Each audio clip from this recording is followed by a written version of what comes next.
Potter and the Half-Blood Prince, Chapter 19, Elf Tales. So, all in all, not one of Ron's better birthdays, said Fred. It was evening. The hospital wing was quiet, the windows curtained, the lamps lit. Ron's was the only occupied bed. Harry, Hermione, and Ginny were sitting around him. They had spent all day waiting outside the double doors, trying to see inside whenever somebody went in or out. Madame Pomfrey had only let them enter at 8 o'clock. Fred and George had arrived at 10 past. "This isn't how we imagined handing over our present," said George grimly, putting down a large wrapped gift on Ron's bedside cabinet and sitting beside Ginny. "Yeah, when we pictured the scene he was conscious," said Fred. "There we were in Hogsmeade, waiting to surprise him," said George. "You were in Hogsmeade?" asked Ginny, looking up. "We were thinking of buying Zonko's," said Fred gloomily. "A Hogsmeade branch, you know, but a fat lot of good it'll do us if you lot aren't allowed out at weekends to buy our stuff anymore. But never mind that now." He drew up a chair beside Harry and looked at Ron's pale face. "How exactly did it happen, Harry?" Harry retold the story he had already recounted what felt like 100 times to Dumbledore, to McGonagall, to Madame Pomfrey, to Hermione, and to Ginny. "And then I got the bezoar down his throat and his breathing eased up a bit. Slughorn ran for help. McGonagall and Madame Pomfrey turned up, and they brought Ron right up here. They reckon he'll be all right. Madame Pomfrey says he'll have to stay here a week or so, keep taking essence of rue." "Blimey, it was lucky you thought of a bezoar," said George in a low voice. "Lucky there was one in the room," said Harry, who kept turning cold at the thought of what would have happened if he had not been able to lay hands on the little stone. Hermione gave an almost inaudible sniff. She had been exceptionally quiet all day. Having hurtled white-faced up to Harry outside the hospital wing and demanded to know what had happened, she had taken almost no part in Harry and Ginny's obsessive discussion about how Ron had been poisoned, but merely stood beside them, clenched-jawed and frightened-looking, until at last they had been allowed in to see him. "Do Mum and Dad know?" Fred asked Ginny. "They've already seen him. They arrived an hour ago. They're in Dumbledore's office now, but they'll be back soon." There was a pause while they all watched Ron mumble a little in his sleep. "So the poison was in the drink?" said Fred quietly. "Yes," said Harry at once. He could think of nothing else and was glad for the opportunity to start discussing it again. "Slughorn poured it out. Would he have been able to slip something into Ron's glass without you seeing?" "Probably," said Harry, "but why would Slughorn want to poison Ron?" "No idea," said Fred, frowning. "You don't think he could have mixed up the glasses by mistake, meaning to get you?" "Why would Slughorn want to poison Harry?" asked Ginny. "I don't know," said Fred, "but there must be loads of people who'd like to poison Harry, mustn't there? The chosen one and all that." "So you think Slughorn's a Death Eater?" said Ginny. "Anything's possible," said Fred darkly. "He could be under the Imperious Curse," said George. "Or he could be innocent," said Ginny. "The poison could have been in the bottle, in which case it was probably meant for Slughorn himself." "Who'd want to kill Slughorn?" "Dumbledore reckons Voldemort wanted Slughorn on his side," said Harry. "Slughorn was in hiding for a year before he came to Hogwarts, and—" He thought of the memory Dumbledore had not yet been able to extract from Slughorn. "And maybe Voldemort wants him out of the way. Maybe he thinks he could be valuable to Dumbledore." "But you said Slughorn had been planning to give that bottle to Dumbledore for Christmas," Ginny reminded him. "So the poisoner could just as easily have been after Dumbledore." "Then the poisoner doesn't know Slughorn very well," said Hermione, speaking for the first time in hours and sounding as though she had a bad head cold. "Anyone who knew Slughorn would have known there was a good chance he'd keep something that tasty for himself." Hermione, croaked Ron unexpectedly from between them. They all fell silent, watching him anxiously, but after muttering incomprehensibly for a moment, he merely started snoring. The dormitory doors flew open, making them all jump. Hagrid came striding towards them, his hair rain-flecked, his bearskin coat flapping behind him, a crossbow in his hand, leaving a trail of muddy dolphin-sized footprints all over the floor. "Been in the forest all day," he panted. "Aragog's worse. I've been reading to him. Didn't get up to dinner till just now, and then Professor Sprout told me about Ron. How is he?" "Not bad," said Harry. "They say he'll be okay." "No more than 6 visitors at a time," said Madame Pomfrey, hurrying out of her office. "Hagrid makes 6," George pointed out. "Oh, yes," said Madame Pomfrey, who seemed to have been counting Hagrid as several people due to his vastness. To cover her confusion, she hurried off up to clear up his muddy footprints with her wand. "I don't believe this," said Hagrid hoarsely, shaking his great shaggy head as he stared down at Ron. "Just don't believe it. Look at him lying there. Who'd want to hurt him, eh?" "That's just what we were discussing," said Harry. "We don't know." "Someone could have had a grudge against the Gryffindor Quidditch team, could they?" said Hagrid anxiously. "First Katie, now Ron." "I can't see anyone trying to bump off a Quidditch team," said George. "Wood might have done the Slytherins if he could have got away with it," said Fred Fairley. "Well, I don't think it's Quidditch, but I think there's a connection between the attacks," said Hermione quietly. "How do you work that out?" asked Fred. "Well, for one thing, they both ought to have been fatal and weren't, although that was pure luck. And for another, neither the poison nor the necklace seems to have reached the person who was supposed to be killed. Of course," she added broodingly, "that makes the person behind this even more dangerous in a way, because they don't seem to care how many people they finish off before they actually reach their victim." Before anybody could respond to this ominous pronouncement, the dormitory doors opened again, and Mr. and Mrs. Weasley hurried up the ward. They had done no more than satisfy themselves that Ron would make a full recovery on their last visit to the ward. Now Mrs. Weasley seized hold of Harry and hugged him very tightly. "Dumbledore's told us how you saved him with the Bezoar," she sobbed. "Oh, Harry, what can we say? You saved Ginny, you saved Arthur, now you've saved Ron." "Don't be. I didn't," muttered Harry awkwardly. "Half our family does seem to owe you their lives, now I stop and think about it," Mr. Weasley said in a constricted voice. "Well, all I can say is that it was a lucky day for the Weasleys when Ron decided to sit in your compartment on the Hogwarts Express, Harry." Harry could not think of any reply to this, and was almost glad when Madame Pomfrey reminded them again that there were only supposed to be 6 visitors around Ron's bed. He and Hermione rose at once to leave, and Hagrid decided to go with them, leaving Ron with his family. "It's terrible," growled Ron into his beard as the 3 of them walked back along the corridor to the marble staircase. "All this new security, and kids are still getting hurt. Dumbledore's worried sick. He don't say much, but I can tell." "Hasn't he got any ideas, Hagrid?" asked Hermione desperately. "I expect he got hundreds of ideas, brain like his," said Hagrid staunchly.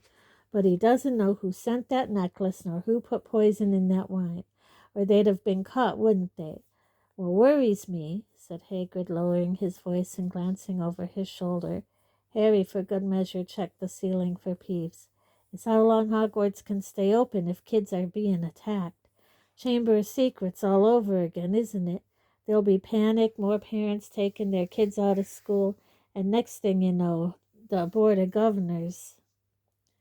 Hagrid stopped talking as the ghost of a long-haired woman drifted serenely past, then resumed in a hoarse whisper.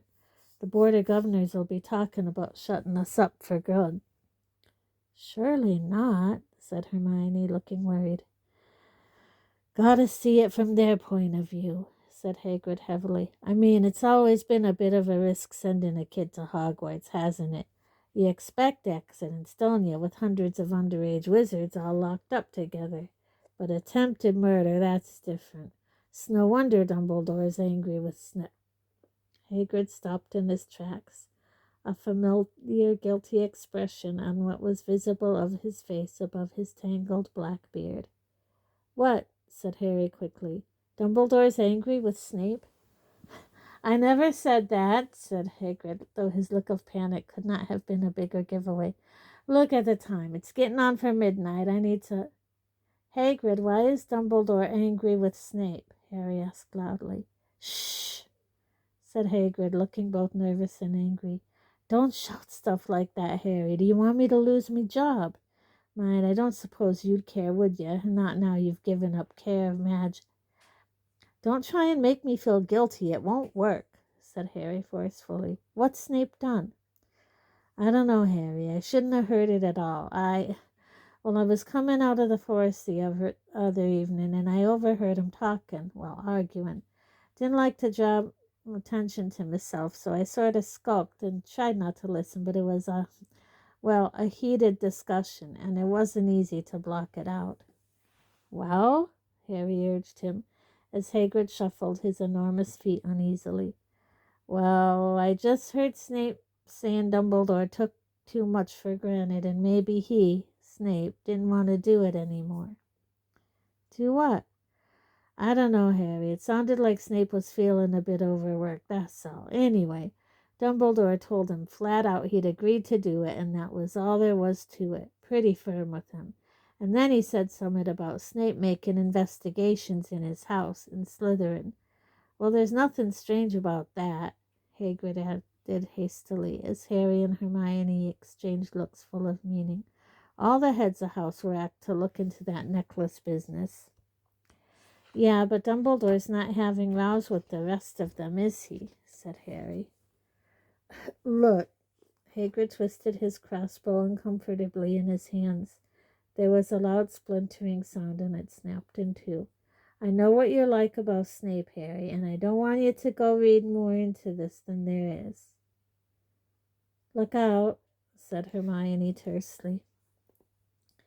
They turned just in time to see the shadow of Argus Filch looming over the wall behind them, before the man himself turned the corner, hunchbacked, his jowls a-quiver. Oh-ho, he wheezed, out of bed so late. This'll mean detention. No, it won't, Filch, said Hagrid shortly. They're with me, aren't they? And what difference does that make? Asked Filch obnoxiously.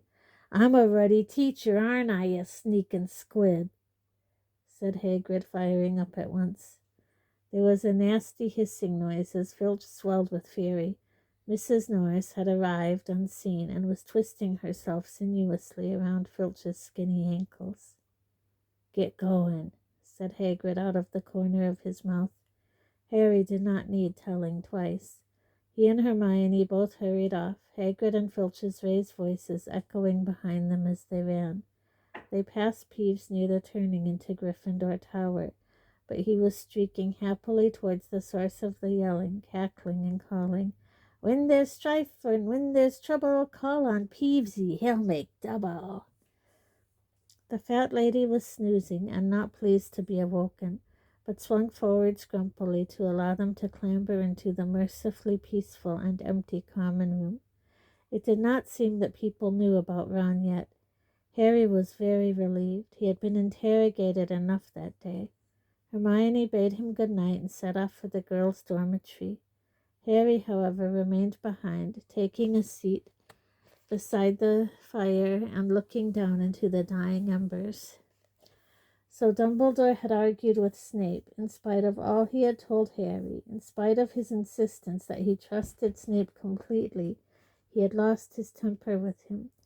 He did not think that Snape had tried hard enough to investigate the Slytherins, or perhaps to investigate a single Slytherin. Malfoy? Was it because Dumbledore did not want Harry to do anything foolish, to take matters into his own hands? that he had pretended there was nothing in Harry's suspicions. That seemed likely. It might even be that Dumbledore did not want anything to distract Harry from their lessons, or from procuring that memory from Slughorn. Perhaps Dumbledore did not think it right to confide suspicions about his staff to 16-year-olds. "There you are, Potter." Harry jumped to his feet in shock, his wand at the ready. He had been quite convinced that the common room was empty. He had not been at all prepared for a hulking figure to rise suddenly out of a distant chair. A closer look showed him that it was Cormac McLaggen.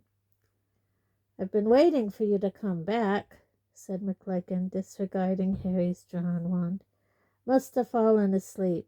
Look, I saw them taking Weasley up to the hospital wing earlier. Didn't look like he'll be fit for next week's match." It took Harry a few moments to realize what McLaggen was talking about. "Oh, right, Quidditch," he said, putting his wand back into the belt of his jeans and running a hand wearily through his hair. "Yeah, he might not make it." "Well, then I'll be playing keeper, won't I?" said McLaggen. "Yeah," said Harry. "Yeah, I suppose so." He could not think of an argument against it. After all, McLaggen had certainly performed second best in the trials. "Excellent," said McLaggen in a satisfied voice. "So when's practice?" What? "Oh, there's one tomorrow evening." "Good. Listen, Potter, maybe we should have a talk beforehand. I've got some ideas on strategy you might find useful." "Right," said Harry unenthusiastically. "Well, I'll hear them tomorrow then. I'm pretty tired now. See you." The news that Ron had been poisoned spread quickly next day, but it did not cause the sensation that Katie's attack had done. People seemed to think that it might have been an accident, given that he had been in the potion master's room at the time, and that as he had been given an antidote immediately, there was no real harm done. In fact, the Gryffindors were generally much more interested in the upcoming Quidditch match against Hufflepuff, for many of them wanted to see Zacharias Smith, who played chaser on the Hufflepuff team, punished soundly for his commentary during the opening match against Slytherin. Harry, however, had never been less interested in Quidditch. He was rapidly becoming obsessed with Draco Malfoy. Still checking the Marauders map whenever he got a chance, he sometimes made detours to wherever Malfoy happened to be, but had not yet detected him doing anything out of the ordinary. And still there were those inexplicable times when Malfoy simply vanished from the map. But Harry did not get a lot of time to consider the problem, what with Quidditch practice, homework, and the fact that he was now being dogged wherever he went by Cormac McLaggen and Lavender Brown. He could not decide which of them was more annoying. McLaggen kept up a constant stream of hints that he would make a better permanent keeper for the season than Ron, and that now Ron was seeing him play regularly, he would surely come around to his way of thinking. Too, he was also keen to criticize the other players and provide Harry with detailed training schemes, so that more than once Harry was forced to remind him who was captain. Meanwhile, Lavender kept sidling up to Harry to discuss Ron, which Harry found almost more wearing than McLaggen's Quidditch lectures. At first, Lavender had been very annoyed that nobody had thought to tell her that Ron was in the hospital wing. "I mean, I am his girlfriend." But unfortunately, she had now decided to forgive Harry this lapse of memory and was keen to have lots of in-depth chats with him about Ron's feelings, a most uncomfortable experience that Harry would happily have foregone. "Look, why don't you talk to Ron about all this?" Harry asked after a particularly long interrogation from Lavender that took in everything from precisely what Ron had said about her new dress robes to whether or not Harry thought that Ron considered his relationship with Lavender to be serious.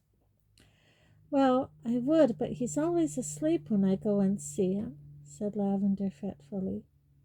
"Is he?" said Harry, surprised. for he had found Ron perfectly alert every time he had been up to the hospital wing, when both highly interested in the news of Dumbledore and Snape's row, and keen to abuse McLaggen as much as possible. "Is Hermione Granger still visiting him?" Lavender demanded suddenly. "Yeah, I think so. Well, they're friends, aren't they?" said Harry uncomfortably. "Friends? Don't make me laugh," said Lavender scornfully. "She didn't talk to him for weeks after he started going out with me, but I suppose she wants to make up with him now he's all interesting." "What do you call getting poisoned being interesting?" asked Harry. "Anyway, sorry, gotta go. There's McLaggen coming for a talk about Quidditch," said Harry hurriedly, and he dashed sideways through a door pretending to be solid wall and sprinted down the shortcut that would take him off to potions where, thankfully, neither Lavender nor McLaggen could follow him. On the morning of the Quidditch match against Hufflepuff, Harry dropped in on the hospital wing before heading down to the pitch. Ron was very agitated. Madame Pomfrey would not let him go down to watch the match, feeling it would overexcite him. "So how's McLaggen shaping up?" he asked Harry nervously, apparently forgetting that he had already asked the same question twice. "I've told you," said Harry patiently. "He could be world-class, and I wouldn't want to keep him. He keeps trying to tell everyone what to do. He thinks he could play every position better than the rest of us. I can't wait to be shot of him. And speaking of getting shot of people," Harry added, getting to his feet and picking up his firebolt, "will you stop pretending to be asleep when Lavender comes to see you? She's driving me mad as well." "Oh," said Ron, looking sheepish. "Yeah, all right. If you don't want to go out with her any more, just tell her," said Harry. "Yeah, well, it's not that easy, is it?" said Ron. He paused. "Hermione going to look in before the match?" he added casually. "No, she's already gone down to the pitch with Ginny." "Oh," said Ron, looking rather glum. "Right. Well, good luck. Hope you hammer Smith." "I'll try," said Harry, shouldering his broom. "See you after the match." He hurried down through the deserted corridors. The whole school was outside, either already seated in the stadium or heading down towards it. He was looking out of the windows he passed, trying to gauge how much wind they were facing, when a noise ahead made him glance up, and he saw Malfoy walking towards him, accompanied by two girls, both of whom looked sulky and resentful. Malfoy stopped short at the sight of Harry, then gave a short, humorless laugh and continued walking. "Where are you going?" Harry demanded. "Yeah, I'm really going to tell you because it's your business, Potter," sneered Malfoy. "You'd better hurry up. They'll be wanting for the chosen captain, the boy who scored, whatever they call you these days." One of the girls gave an unwilling giggle. Harry stared at her. She blushed. Malfoy pushed past Harry, and she and her friend followed at a trot, turning the corner and vanishing from view. Harry stood rooted to the spot and watched them disappear. This was infuriating. He was already cutting it fine to get to the match on time, and yet there was Malfoy, skulking off while the rest of the school was absent. Harry's best chance yet of discovering what Malfoy was up to. The silent seconds trickled past, and Harry remained where he was, frozen, gazing at the place where Malfoy had vanished. "Where have you been?" demanded Ginny as Harry sprinted into the changing room. The whole team was changed and ready. Coot and Peeks, the beaters, were both hitting their clubs nervously against their legs. "I met Malfoy," Harry told her quietly, as he pulled his scarlet robes over his head. "So?" "So I wanted to know how come he's up at the castle with a couple of girlfriends while everyone else is down here."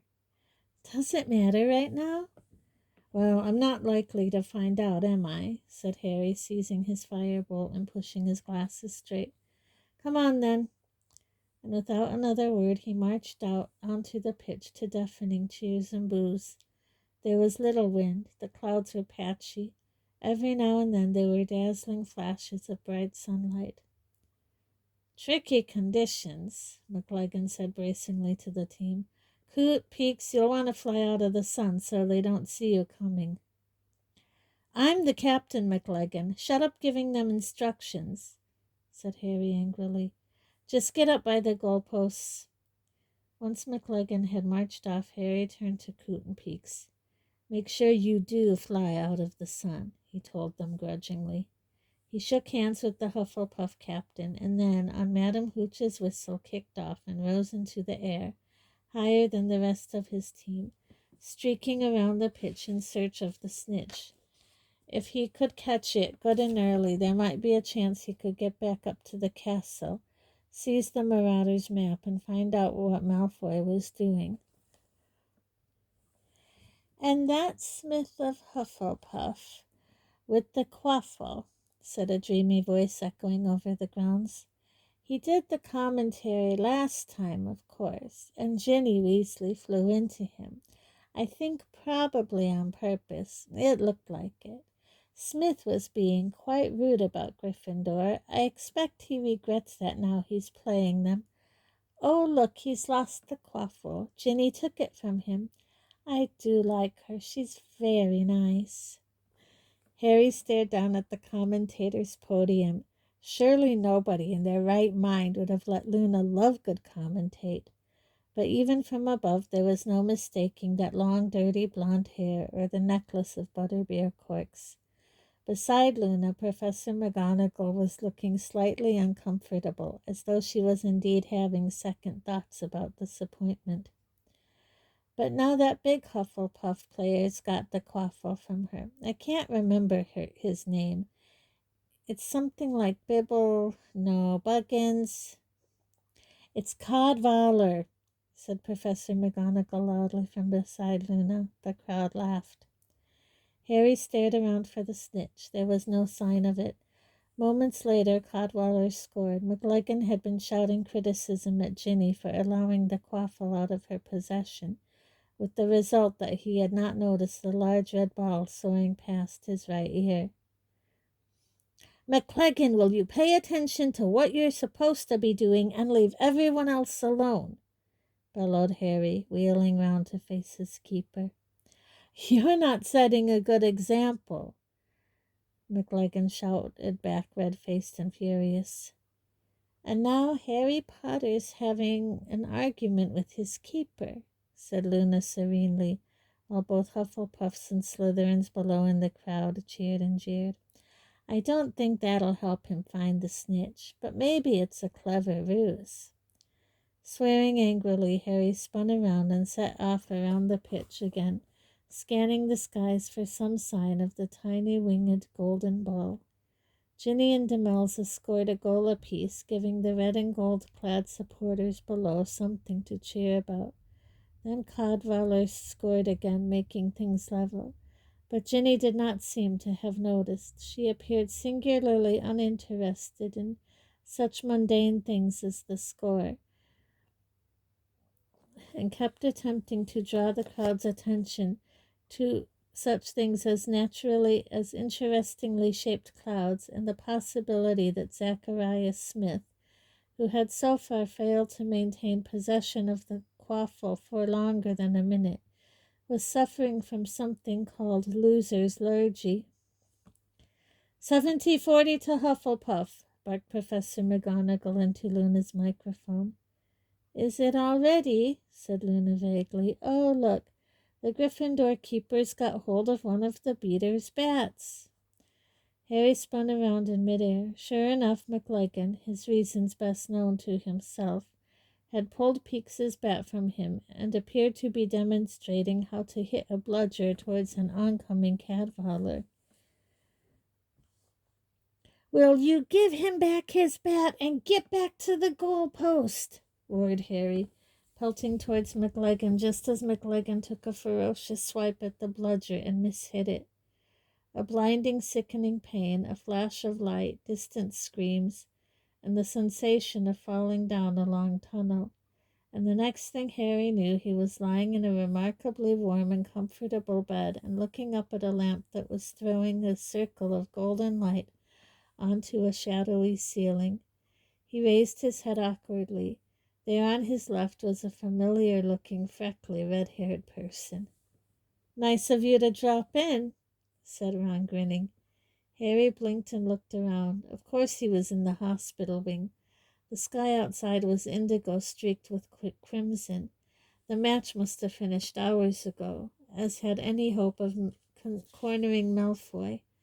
Harry's head felt strangely heavy. He raised a hand and felt the stiff turban of bandages. What happened? "Cracked skull," said Madame Pomfrey, bustling up and pushing him back against his pillows. "Nothing to worry about. I mended it at once, but I'm keeping you in overnight. You shouldn't overexert yourself for a few hours." "I don't want to stay here overnight," said Harry angrily, sitting up and throwing back his covers. "I want to find McGlegin and kill him." "I'm afraid that would come under the heading of overexertion," said Madame Pomfrey, pushing him firmly back onto the bed and raising her wand in a threatening manner. "You will stay here until I discharge you, Potter, or I shall call the headmaster." She bustled back into her office, and Harry sank back into his pillows, fuming. "Do you know how much we lost by?" he asked Ron through clenched teeth. "Well, yeah, I do," said Ron apologetically. "Final score was 320 to 60. "Brilliant," said Harry savagely. "Really brilliant. When I get hold of McGlegin—" "You won't want to get hold of him. He's the size of a troll," said Ron reasonably. "Personally, I think there's a lot to be said for hexing him with that toenail thing of the prince's. Anyway, the rest of the team might have dealt with him before you get out of here. They're not happy." There was a note of badly suppressed glee in Ron's voice. Harry could tell he was nothing short of thrilled that McGlegin had messed up so badly. Harry lay there, staring up at the patch of light on the ceiling, his recently mended skull not hurting precisely, but feeling slightly tender underneath all the bandages. "I could hear the match calling from here," said Ron, his voice now shaking with laughter. "I hope Luna always commentates from now on. Luna's loser's lurgy." But Harry was still too angry to see much humor in the situation, and after a while Ron's snorts subsided. "Ginny came in to visit while you were unconscious," he said after a long pause, and Harry's imagination zoomed into overdrive, rapidly constructing a scene in which Ginny, weeping over his lifeless form, confessed her feelings of deep attraction to him while Ron gave them his blessing. "She reckons you only just arrived in time for the match. How come? You left here early enough." "Oh," said Harry at the scene in his mind's eye imploded. "Yeah, well, I saw Malfoy sneaking off with a couple of girls who didn't look like they wanted to be with him. And that's the second time he's made sure he isn't down on the Quidditch pitch with the rest of the school. He skipped the last match too, remember?" Harry sighed. "Wish I'd followed him now. The match was such a fiasco." "Don't be stupid," said Ron sharply. "You couldn't have missed a Quidditch match just to follow Malfoy. You're the captain." "I want to know what he's up to," said Harry. "And don't tell me it's all in my head, not after what I overheard between him and Snape." "I never said it was all in your head," said Ron, hoisting himself up on an elbow in turn and frowning at Harry. "But there's no rule saying only one person at a time can be plotting anything in this place. You're getting a bit obsessed with Malfoy, Harry. I mean, thinking about missing a match just to follow him." "I want to catch him at it," said Harry in frustration. "I mean, where's he going when he disappears off the map?" I don't know, Hogsmeade? Suggested Ron, yawning. I've never seen him going along any of the secret passageways on the map. I thought they were being watched now anyway. Well, then I don't know, said Ron. Silence fell between them. Harry stared up at the circle of lamplight above him, thinking, if only he had Rufus Scrimgeour's power, he would have been able to set a tail upon Malfoy. But surely Harry did not have an office full of horrors at his command. He thought fleetingly of trying to set something up with the DA, but there was the problem that people would be missed from lessons. Most of them, after all, still had full timetables. There was a low rumbling snore from Ron's bed. After a while, Madame Pomfrey came out of her office, this time wearing a thick dressing gown. It was easiest to feign sleep. Harry rolled over onto his side and listened to all the curtains closing themselves as she waved her wand. The lamps dimmed, and she returned to her office. He heard the door click behind her and knew that she was off to bed. This was, Harry reflected in the darkness, the third time that he had been brought to the hospital wing because of a Quidditch injury. Last time he had fallen off his broom due to the presence of Dementors around the pitch, and the time before that all the bones had been removed from his arm by an incurably inept Professor Lockhart. That regrowing an armful of bones one night, a discomfort not eased by the arrival of an unexpected visitor in the middle of the... Harry sat bolt upright, his heart pounding, his bandaged turban askew. He had the solution at last. There was a way to have Malfoy followed. How could he have forgotten? Why hadn't he thought of it before? But the question was how to call him in front of Katie.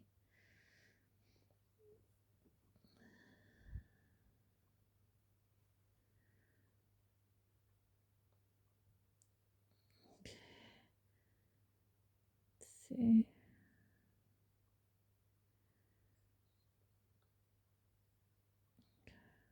see. Quietly, tentatively, Harry spoke into the darkness. Creature? There was a very loud crack, and the sounds of scuffling and squeaks filled the silent room. Ron awoke with a yelp. What's going... Harry pointed his wand hastily at the door of Madame Pomfrey's office and muttered, Muffliato, so that she would not come running. Then he scrambled to the end of his bed for a better look at what was going on.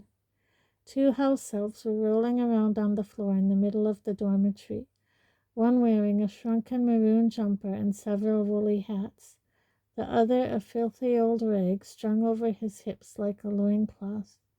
Then there was another loud bang, and Peeves the poltergeist appeared in midair above the wrestling elves.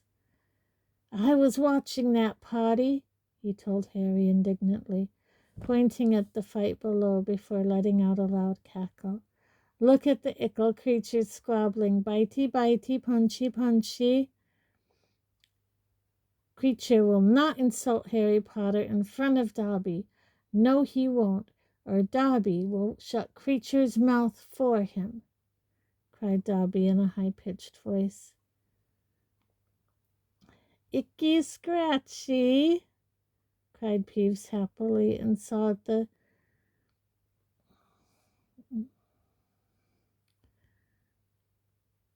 now pelting bits of chalk at the elves to enrage them further. Tweaky pokey. Creature will say what he likes about his master. Oh, yes, and what a master he is, filthy friend of Mudblood's. Oh, what would poor Creature's mistress say? Exactly what Creature's mistress would have said they did not find out, for that at that moment Dobby sank his knobbly little fist into Creature's mouth and knocked out half his teeth.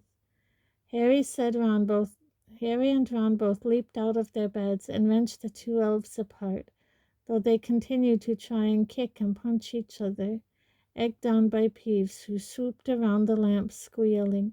Stick your fingers up his nosey, draw his cork and pull his earsies.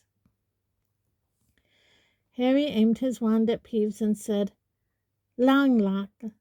Peeves clutched at his throat, gulped, then swooped from the room making scene gestures, but unable to speak, owing to the fact that his tongue had just glued itself to the roof of his mouth. Not one, said Ron appreciatively, lifting Dobby into the air so that his flailing limbs no longer made contact with Creature. That was another Prince-Hex, wasn't it? Yeah, said Harry, twisting Creature's weazened arm into a half-Nelson. Right, I'm forbidding you to fight each other. Well, Creature, you're forbidden to fight Dobby. Dobby, I know I'm not allowed to give you orders.